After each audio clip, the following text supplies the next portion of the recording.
Hello everyone. তো আমরা narration change practice করছিলাম।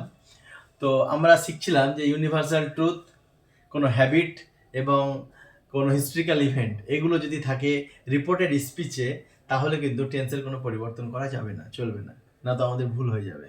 তো কিছু এক্সাম্পল, দুটো এক্সাম্পল আজকে নিয়ে এসেছি, সেই দুটো এক্সাম্পল আমরা দেখে নেব। যদিও আমরা শিখে গেছি তবুও একবার চেক করে নিই। Uncle said I work for an hour everyday. এই যে এভরিডে বলছে অর্থাৎ প্রতিদিন, প্রতিদিনের কোনো কাজ একটা বোঝাচ্ছে, তাহলে প্রতিদিনের অভ্যাস, তাহলে সেই ক্ষেত্রে কিন্তু কোনো পরিবর্তন হবে না। তাহলে আমরা উত্তরটা করব uncle said, comma inverted comma তুলে আমরা কি বসাবো, দ্যাট বসাবো, সেড দ্যাট। এবার আই বলতে আমাদের কে বোঝাচ্ছে, আঙ্কেল। আঙ্কেল যেহেতু ম্যাসকুলাইন জেন্ডার, সেহেতু তার পরিবর্তে আমরা কি লিখবো, হি লিখবো। এবার ওয়াক ছিল, এবার আমাদের এখানে প্রেজেন্ট টেন্সে যেহেতু আছে সেহেতু প্রেজেন্ট টেন্সে রাখতে হবে। আমরা যদি ওয়াক লিখে দেই তাহলে এটা ভুল হয়ে যাবে। কেন ভুল হবে? কারণ আয়ের সঙ্গে ওয়াক ঠিক আছে, আর এখানে আমি হি ওয়াক করতে পারবো না, কারণ হিটা হচ্ছে থার্ড পারসন সিঙ্গুলার নাম্বার।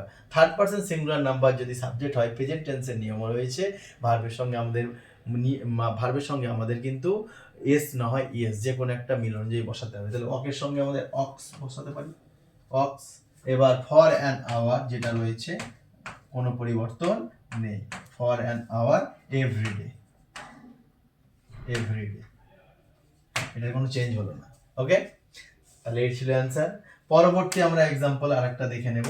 আরেকটা এক্সাম্পল রয়েছে এখানে, 2 নম্বর এক্সাম্পল। এখানে আরেকটা এক্সাম্পল, সেটা রয়েছে the boy said I play in the field everyday. আবার এভরিডে প্রতিদিনের কথা বোঝাচ্ছে, তাহলে প্রতিদিনের তার অভ্যাস বোঝাচ্ছে, তাহলে এখানেও কিন্তু কোনো পরিবর্তন করা চলবে না। তাহলে আমরা কি লিখবো, the boy shed, comma inverted comma তুলে আমরা বসিয়ে দিলাম দ্যাট।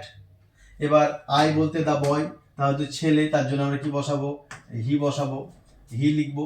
তারপরে আমরা কি লিখবো, তারপরে আমরা এখানে প্লে হচ্ছে ভার্ব, তাহলে হি প্লে হবে না হি প্লেজ হবে। ইয়েস, একটু আগে যেটা বললাম, হিটা থার্ড পারসন, তার জন্য ভার্বের সঙ্গে এস বা ইএস যোগ করতে হবে, তাহলে he plays in the field. বাকি যা রয়েছে ইন দা ফিল্ড, কোনো পরিবর্তন হবে না। ঠিক আছে, তাহলে the boy said that he plays in the field. এইভাবে আমাদের কিন্তু একটু মাথায় রাখতে হবে রিপোর্টিং ভার্ব এবং রিপোর্টেড স্পিচ। ঠিক আছে, থ্যাংক ইউ।